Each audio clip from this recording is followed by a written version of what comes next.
Hi friends, அட பாவிகளா, ஒரு 500 ரூபா காசுக்காகவும் ஒரு பெண்ணோட ஆணவ அதிகார திமிருக்காகவே ஒரு உயிர் போயிருக்குங்க. உயிர் எடுக்கப்பட்டிருக்குன்னு சொல்லலாம். இவங்களா பிளான் பண்ணி ஒரு உயிரை எடுத்துட்டாங்க. ஸோ அதுதான் உண்மை. ஸோ என்ன நடந்துச்சு அப்படின்னு கேட்டிங்கன்னா, அதாவது அஜித்குமாரோட இறந்த வழக்கில் யாருக்குனவே ஒரு சொல்லப்பட்டுச்சுல ஒரு கதை. ஆக்சுவலாக அது கதை தாங்க. அது இன்னைக்கு அதுக்கு வந்து உச்சிப்புள்ளி வச்சு இன்னைக்கு அது உண்மை என்னன்னு வெளியே வந்திருக்குங்க. அதாவது இதுக்கு முன்னாடி என்ன ஒரு கதை சொல்லியிருந்தாங்க. அதாவது இந்த மடப்புறம் காளியம்மன் கோயிலுக்கு வந்து பார்த்தீங்கன்னா ஒரு பெண்ணும் காரில் வராங்க. ஸோ அங்கே வந்த இடத்துல அவங்க காருக்குள்ளே தங்க நகையை வச்சுட்டு அந்த கார் சேவை கொண்டு காவலாளி அந்த அஜித்குமார் இருந்தாரோ அவர்கிட்ட கொடுத்து பார்க்கிங்கில் விட சொன்னதாகவும், திரும்ப ஒரு பார்க்கிங்கில் விட்டுட்டு 1 மணி நேரம் லேட்டாக வந்து அவர் சாவியை அந்த உரிமையாளர் பெண்ணிட்ட கொடுத்ததாகவும், உடனே அதுக்கப்புறம் இவங்க கார் சாவியை திறந்து பார்க்கும்போது உள்ளுக்குள்ள நகை இல்லை.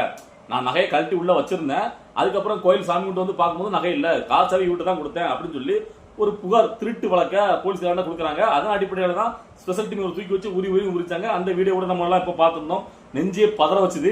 ஸோ அந்த முடிவில் தான் பார்த்தீங்கன்னா அவர் அந்த விசாரணையிலே இறந்துட்டார். இதுதான் ஊர்வலத்துக்கு தெரியப்பட்ட ஒரு நியூஸ். ஒரு திருட்டு பழியா ஒரு அப்பாவி மேல சுகத்தி நகர்த்தப்பட்ட ஒரு நிகழ்வு இது அப்படிங்கிறது இப்போ வெட்ட வச்சு வந்திருக்கு. என்னன்னு கேட்டீங்கன்னா, இந்த பெண் தாங்க எல்லாத்துக்குமே காரணமா அமைச்சிருக்காங்க. இந்த பெண் அங்க நகையை கொண்டும் வரல, நகை திருடும் போகல. ஆக்சுவலா என்ன நடந்ததுன்னு கேட்டீங்கன்னா, இந்த பெண் கூட அவங்களுடைய அம்மா வந்திருக்காங்க, வயசான ஒருத்தங்க. ஸோ அவங்க வந்து பார்த்தீங்கன்னா இறங்கி நடக்க முடியாது அப்படின்னால கோயிலில் உள்ள ஒரு வீல் சேரை இந்த காவலாளி கொண்டு வர சொல்லியிருக்காங்க. அவரும் கொண்டு வந்திருக்காரு. ஸோ வீல் சேரில் இவங்க உட்கார வச்சு கொண்டு போயிருக்காரு. ஸோ இதுக்காக இந்த பெண் வந்து அந்த காவலாளிக்கு 100 ரூபா கொடுத்துருக்காங்க. ஸோ அந்த காவலாளிங்கிற அஜித்குமார் அந்த 100 ரூபா வேண்டாம், எனக்கு 500 ரூபா வேணும்னு கேட்டிருக்காரு. ஸோ இது சம்பந்தமா 2 பேருக்கு இடையில பார்த்தீங்கன்னா ஒரு சின்ன ஒரு வாய் தகராறு. இதுதான் காரணம். ஸோ இந்த வாய் தகராறுக்காண்டி நீ என்கிட்ட 500 ரூபா கேட்க, நான் யாருன்னு தெரியுமா, என் கணவர் யார் தெரியுமா அப்படின்னு சொல்லிட்டு இந்த படத்தெல்லாம் நம்ம பார்ப்போம்ல. உயர் பதவியில் இருக்க முடியும், அதாவது ஒரு அதிகாரியா இருக்கட்டும், போலீஸ் அதிகாரியோ வேற எந்த துறையில இருந்துச்சு, அவங்களுடைய மனைவி அப்படியே ஒரு கெத்தா ஒரு சீன் கிரியேட் பண்ணாங்களா, அந்த மாதிரி இந்த பெண் வந்து பாத்தீங்கன்னா, ஏன்னா இவங்களுடைய பெண்ணோட கணவருக்கு பாத்தீங்கன்னா ஒரு அரசாங்கத்துல உயர் பதவியில் ஒரு தலைமைச் செயலத்திலே வேலை செய்யறதா சொல்லப்படுது. ஓகேவா?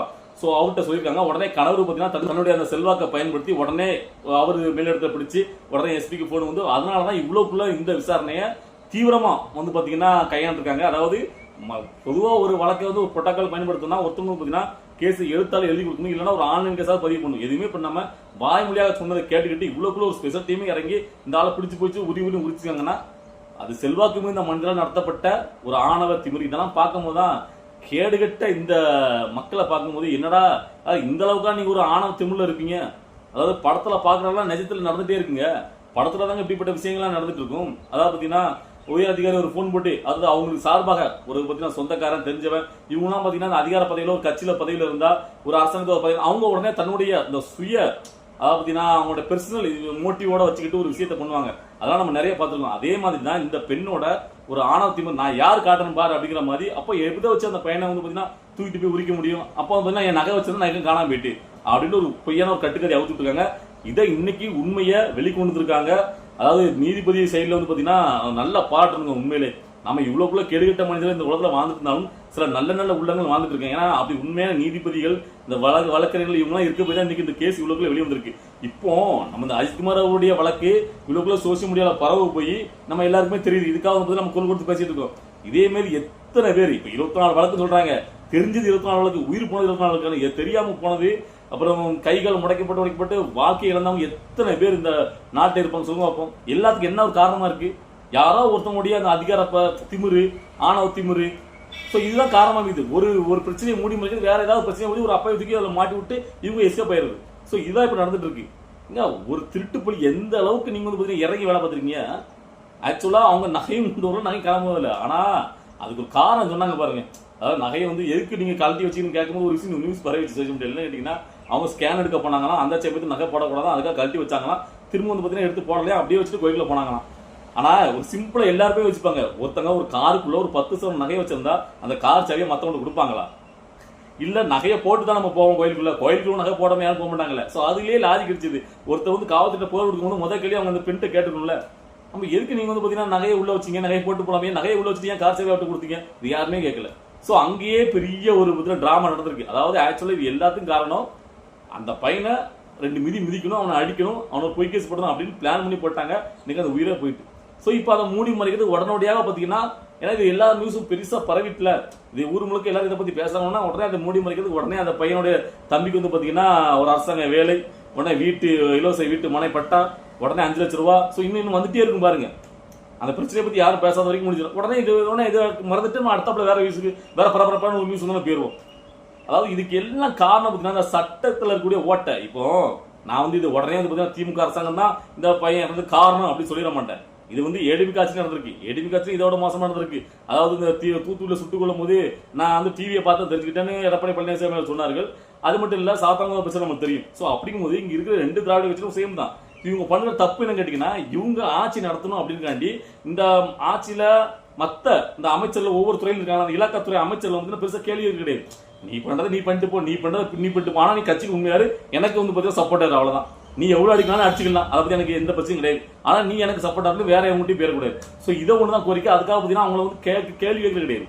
ஒரு ஆட்சியில சரியான முறையில உனக்கு அடுத்தாப்புல இருக்கவங்ககிட்ட நீ கேள்வி கேட்ட அப்படின்னா அவனுக்கு இருக்கவங்க கேள்வி கேட்பான், அதுக்கப்புறம் கேள்வி கேட்பான். அந்த ஒரு புரோட்டோகால் படி ஒரு சரியான முறையில இங்க வந்து பாத்தீங்கன்னா எல்லா வேலையுமே சரியா நடக்கும். ஆனா அவங்க பண்றதே கிடையாது. இதுக்கு முழுக்க யார் காரணம்? அதாவது மேலிடத்துல இருந்து ஒருத்தர் போன் போட்டா கீழே இருக்கிற ஏன் போன் போடணும், கீழே போன் போட்டா எனக்கு புரோட்டோகாலை ஃபாலோ பண்ணுங்க, அவங்க கேஸ் கொடுத்தாங்களா, அவங்க வழக்கு போய் அப்ப எஃப்ஐஆர் போட்டாச்சா, இதெல்லாம் பார்த்து தான் ஒருத்தர் வந்து விசாரிக்கணும். தனிப்பட்ட முறையில் ஒருத்தர் செல்வாக்கு மனிதர் சொன்னாருன்னா காவல்துறையை பயன்படுத்தி அவங்க எதுக்குன்னா யூஸ் பண்ண முடியுமா? அப்படி போனா அப்ப இந்த ஏழை பல மக்களுடைய நிலைமை என்ன வருது? அப்போ ஒருத்தவங்க பொய் கேஸ் போட்டு ஒருத்தனுக்கு என்ன வேணா பண்ணலாம் அப்படிங்கிற நிலைமை உருவாகுது இல்ல. அப்போ இந்த ஆட்சியாளர்கள் சரியான அளவுல இந்த கேள்வி கேட்கறது கிடையாது, அவங்களுக்கு ஆட்சி நடத்தவே தெரியல அப்படிங்கிறதா இங்க நிதர்சனமான உண்மை. இது 2 கட்சிகளும் பொருந்தும். நான் வந்து பாத்தீங்கன்னா இதுல வந்து பாத்தீங்கன்னா திமுக உடைய முதல்வர் ஸ்டாலின் அவர்கள் மட்டுமே சொல்ல மாட்டேன். எடப்பாடி பழனிசாமி என்ன பொறுத்த வரைக்கும் அவரும் அப்படிதான். 2 பேருமே அப்படிதாங்க. இது வந்து பாத்தீங்கன்னா ஒரு சரியான முறையில உங்களுக்கு பாத்தீங்கன்னா ஒரு ஆட்சியாளவே தெரியலங்க. இவங்களுக்கு அந்த 5 வருஷம் அந்த ஆட்சியை காப்பாற்றணுங்க, பிரச்சனை எல்லாம் கொண்டு போகணும். அதுக்கு எல்லா துறையில உள்ள அமைச்சரையும் கை, அதாவது நீ உன் துறையில நல்லா என்ன வேணா படிக்கும், ஆனா கட்சிக்கு மட்டும் கொடுக்க வேண்டியதை கொடுத்துரு, நீ கட்சிக்கு மட்டும் உண்மையாரு, அவ்வளவுதான். இவங்களுடைய கோட்பாடெல்லாம் இதுதான். மற்றபடி அவங்க என்ன பண்ணாலும் கேள்வி கிடையாது. அப்படி கேள்வி கேட்டா அவங்க ஒன்ன விட்டுட்டு வேற கட்சிக்கு தாவிடுவான், நமக்கு எதிராக வேலை பார்த்துருவோம் சொல்லி பயத்திலேயே அவங்க ஆட்சியை நடத்திருக்காங்க இந்த 5 வருஷமும். இந்த மக்கள் எல்லாம் பாத்தீங்கன்னா இழிச்சாயத்தனமா வந்து அவங்களுக்கு வந்து பார்த்துட்டு தேர்தல் காசு வாங்கிட்டு ஓட்டு போட்டு போறாங்க. இதான் நடந்துட்டு இருக்கு. இப்ப பெருசெல்லாம் வந்து அஜித்குமாரோட வழக்கை பத்தி நம்ம பேசிட்டே இருப்போம். இன்னும் என்ன முடிஞ்சு பண்ண 1 வாரம் பேசுவோமா, அதுக்கப்புறம் முடிஞ்சு போயிடும். அவங்க அடுத்தாப்புல இதே மாதிரி 100 சம்பவம் 100 நாள் நடக்கும், ஒரு 2 மாசமோ 3 மாசம் கழிச்சு நடக்கும். அப்பவும் வந்து இதை பத்தி பேசிட்டு இருப்போம். இதுல நான் என்னன்னு கேட்கிறேன், அதாவது ஒரு தப்பு நடக்கு அப்படின்னா நீங்க வந்து தப்பு நடந்தவன அதை மூடி முறைக்க தான் பாய்கள் தவிர அது இனிமேல் நடக்காம இருக்கிறது என்ன பண்ணு யாருமே யோசிக்கிறது கிடையாது, அதை பத்தி பேசதே கிடையாது. இப்போ இது வந்து முதல் முறை கிடையாது. இப்போ 24 கேஸ் நடந்திருக்கு இவருடைய ஆட்சியில மட்டும். இதுக்கு முன்னாடியே உங்களுக்கு தெரியும் எடப்பாடி பழனிசாமியோடைய ஆட்சியில பாத்தீங்கன்னா சாத்தான்களும் மிகப்பெரிய ஒரு நியூஸ், அது எவ்வளவுக்குள்ள வைரலான ஒரு நியூஸ். அப்ப அதுல கத்து கொடுத்தது என்ன? அப்ப இந்த மாதிரி விசாரிக்க கூடாது, இந்த மாதிரி அடிக்க கூடாது அப்படின்னு சொல்லி பெரியது இருக்கு. அங்கேயுமே இதே மாதிரி தான் ஒரு காவல்துறையுடைய அவங்களோட சுய வந்து பாத்தீங்கன்னா இந்த அதாவது பாத்தீங்கன்னா ஒரு மோட்டிவ் ட்ரிகர் பண்ற அவர் பாத்தீங்கன்னா என்ன எப்படி பேசிட்டானா அப்படிங்கிறத வேற ஒண்ணுமே கிடையாது. அங்கேயும் இதன் காரணமா தான் அமைஞ்சிச்சு, அவரை கூட்டு வச்சு அடி நடிச்சு. ஸோ அதே மாதிரி இங்க நடந்திருக்கு. அப்போ அங்க நடக்கும் போதே இப்படி பண்ணக்கூடாது அப்படின்னு சொல்லி ஒரு கட்டளை போட்டு முறைப்படி ஒரு இதை ஃபாலோ பண்ணியிருந்தாங்க. இந்த மாதிரிலாம் விசாரிக்க கூடாது, இப்படிதான் விசாரிக்கணும் அப்படின்னு சொல்லி மனித உரிமை ஆணையம்லாம் இருக்குல்ல, அவங்க எதுக்கு இருக்காங்கன்னு தெரியல. ஒரு விஷயம் ஒரு உயிர் போனதுக்கு அப்புறம் மனித உரிமை ஆணையம் வந்து அவங்க வந்து என்ன பண்ண போறீங்க? அந்த ஒரு உயிரை போகாம காப்பாத்துறதுதான முக்கியமான வேலையா இருக்கணும். யாருக்குனே ஒரு உயிர் போய் இவ்வளவுக்குள்ள ஒரு விஷயம் சாத்தாங்க விஷயம் எல்லாருக்குமே தெரியும். ஸோ அதுக்கப்புறம் திரும்ப இதே நடக்குன்னா அப்ப இங்க எல்லாமே பாத்தீங்கன்னா பிரிவென்ஷனா எந்த ஒரு விஷயமே பண்றது கிடையாது. சோ அதான் இங்க ஆட்சி ஆண்டுக்கும் திரும்ப அந்த தவறு தான் பண்றாங்க. இப்போ இந்த மனித உரிமை ஆணையம் மதிய நம்ம நாட்டில் சமூக பொருளைகள் நிறைய பேர் இருக்கானுங்க. அதை காட்டிங்கன்னா ஏதாவது ஒரு சம்பவம் ஏடிஎம்கே ஆட்சி நடத்தினா பயங்கரமா பொங்கிட்டு வரக்கூடியவங்க இந்த சாத்தான்குளம் விஷயத்துக்கு ஆளுக்கு பொங்கிட்டு வந்து என்ன மாதிரி கருத்துக்களை சொல்லி என்ன மாதிரி பொங்குன்னு யாருமே இந்த விஷயத்துக்கு பொங்கவே இல்லை. அதாவது நிறைய பேர் பாத்தீங்கன்னா மக்களுக்கான நாங்கள் அரசியல் நடத்துறோம், மக்களுக்காகவே நடத்துறோம் அப்படிங்கிறவங்களாம் முழுக்க ஜாதியை மாற்றி வச்சு அரசியல் பண்ணிட்டு இருக்காங்க. ஸோ முழுக்க அவங்க ஜாதிக்கு ஒரு பிரச்சனை, இதே அவங்க ஜாதியால் அதை பாதிக்கப்பட்டதா உடனே போறது. திருமாவளவன் அவர்கள் வந்து பாத்தீங்கன்னா இன்னைக்கு ஒரு பேட்டில் கேட்கறாங்க, அதாவது நீங்க சாத்தான்குளம் விஷயத்துல நீங்க எடுத்த ஸ்டாண்டுக்கும் இப்ப எடுக்கிற ஸ்டாண்டுக்கு வித்தியாசம் தெரியுதா? இப்போ நீங்க கூட்டத்தில் இருக்கிற கட்சினோன்னா பேசாம அமைதியா இருக்கீங்களா அப்படிங்கிற மாதிரி கேட்கும்போது அவர் என்ன சொல்றாருன்னா, இல்லையா அதான் ஆக்ஷன் எடுக்கப்பட்டு 5 பேர் கைது பண்ணிட்டாங்க, இதுக்கப்புறம் என்ன பத்தி பேசுறது இருக்கு, உடனே ஆக்ஷன் எடுத்தாச்சுல அப்படிங்கிறாங்க. அப்ப அந்த கேஸ்லயுமே ஆக்ஷன் எடுத்துட்டாங்களா? இனிமே நீதி கிடைக்கலையே. சாத்தான்குளம் விஷயம் இன்னுமே கோர்ட்ல நீ போயிட்டு அது இந்த விஷயம் இன்னுமே நீதி கிடைக்காம அணைஞ்சுதான் இருக்கு இத்தனை வருஷம் ஆகியுமே. அப்ப இதுவும் அதே மாதிரி தானே போகும். இப்போ சாத்தான்குளம் விஷயத்துல இவங்க என்ன மாதிரி என்னங்கிறது எல்லாத்துக்குமே தெரியும். இவர் என்ன சொல்றாரு திரும்பவும், அதாவது அப்ப ஏடிபிக்கு பெரிய கட்சினா எதுக்குச்சுன்னா ஒரு போராட்டத்தை அறிக்கை வேண்டியது இன்னுமே அவங்க பெருசா எதுவுமே பண்ணல அப்படிங்கிறது. அவங்க போராட்டத்தை பண்ற அறிவிட்டு இருக்கட்டும், நீங்க ஒரு மக்களுக்கான கட்சி தானே பண்றீங்க, ஒரு அரசியல் தானே பண்றீங்க, அப்படிதான் உரிமை சொல்லிட்டு இருக்கீங்க. அப்போ திருமாவளவர்கள் அவங்க கட்சியை சார்ந்த அவங்க சமூகத்தை சார்ந்த ஒருத்தர் பாதிக்கப்பட்டதா அவர் வருவார். அவர் மக்களுக்கான தலைவர் இல்ல, அவங்களுக்கான ஒரு சாதித்தான் தலைவர் அப்படிங்கிறத மீண்டும் நிரூபிச்சிட்டு இருக்காரு. ஸோ இந்த மாதிரி தலைவர்கள், இந்த மாதிரி சமூக போராளிகள், அதாவது பார்த்தீங்கன்னா சூர்யா, கார்த்தி, சித்தார்த்து, விஜய் சேதுபதி, சமுத்திரகனி, ஸோ இப்போ நிறைய சொல்லிக்கிட்டே போகலாம், அமீர். ஸோ வச்சு பாருங்க, இந்த மாதிரி நிறைய சமூக போராளிகள் எல்லாம் பார்த்தீங்கன்னா சாத்தான்குளத்துக்கு பயங்கரம் போக்கிட்டு வந்தாங்க. அப்படியே நான் மக்களுக்கு ஒன்றா அப்படியே வந்து நிற்போம் அப்படின்ட்டு. இன்னைக்கு எல்லாமே பார்த்தீங்கன்னா மிச்சம் சாப்பிட்டு இருக்காங்க, இல்லை கோமலா போயிட்டான்னு தெரியல, ஒரு பயிலும் வாய் திறக்கல. அப்ப நீங்க அதாவது நாம எதுக்கு இவங்கலாம் பத்தி இந்த சமூக பிள்ளைங்களையும் நக்கல் பண்ற சூர்யாவெல்லாம் கேள்வியான்னு கேட்டீங்கன்னா, இவங்கலாம் மற்ற நாட்களையும் எதுவுமே சமூகத்தில் இருக்கிற பிரச்சனையை பத்தி பேசாம படத்துல நடிச்சுட்டு அதை பட்டு வெளியிட்டு அவங்க பாட்ட போனாங்கன்னா யாருமே கேட்கப்படுறது கிடையாது. ஆனா ஏடிஎம்கே ஆட்சியில மட்டும் ஏதாவது நடந்துச்சுன்னா உடனே பொங்கிட்டு வந்து கருத்து விட்ட இவங்க எல்லாம் டிஎம்கே ஆட்சியில் எங்க போனாங்க அப்படின்னு நம்மளுடைய கேள்வி. ஸோ இதை பார்த்துட்டு மக்கள் உங்களுக்கு தெரியும் இங்க இருக்கிறவங்க யாரு, எப்படிப்பட்ட ஆட்கள், என்ன மாதிரியான ஒரு ஆட்சி நடந்துட்டு இருக்கு. இந்த ஆட்சி மாதிரி இன்னும் தொடர்ந்து நடந்துட்டே இருந்துச்சு, இந்த மாதிரி ஆட்சியாளவே தெரியாத ஒரு ஆட்சியாளர்கள் உட்கார்ந்து ஆட்சி ஆண்டா என்ன மாதிரி ஒரு சூழ்நிலை இருக்கும் அப்படின்னு திரும்ப திரும்ப நிரூபிச்சிட்டு இருக்காங்க. இதுக்கு அதிமுக விளக்கல, திமுக விளக்கல, ரெண்டுமே சேம் தான்.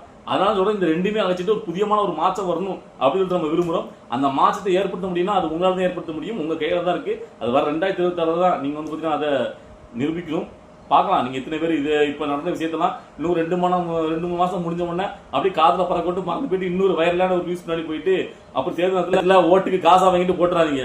இப்ப நடக்கிற விஷயம் இன்னும் 2026 தேர்தல் வரைக்கும் மறக்காம மனசுல வச்சுக்கிட்டே இருந்து உங்களுடைய ஓட்டை யாருக்கு செலுத்தணும், யாரு இங்க வந்தா ஒரு நல்ல ஆட்சி அமையும், இந்த மக்களுக்கு ஒரு விடிவுகாலம் அமைக்கும் நீங்க நினைக்கிறீங்களோ அந்த ஆளுக்கு ஓட்டு போடுங்க, தேர்ந்தெடுங்க. ஸோ அதான் நான் சொல்ல நினைக்கிறேன். ஸோ இந்த வீடியோ பார்த்துட்டு இருக்க மக்கள் உங்களுக்கு என்ன தோணுது, நான் பேசுற விஷயத்துல ஏதாவது மாற்றிக்கிறதுக்கு இல்லை சரி தவறு எதா இருந்தாலும் உங்களுடைய கருத்துல கமெண்ட்ல பதிவு பண்ணுங்க. நான் ரிப்ளை பண்ண தேவை இருக்கேன். பாய்.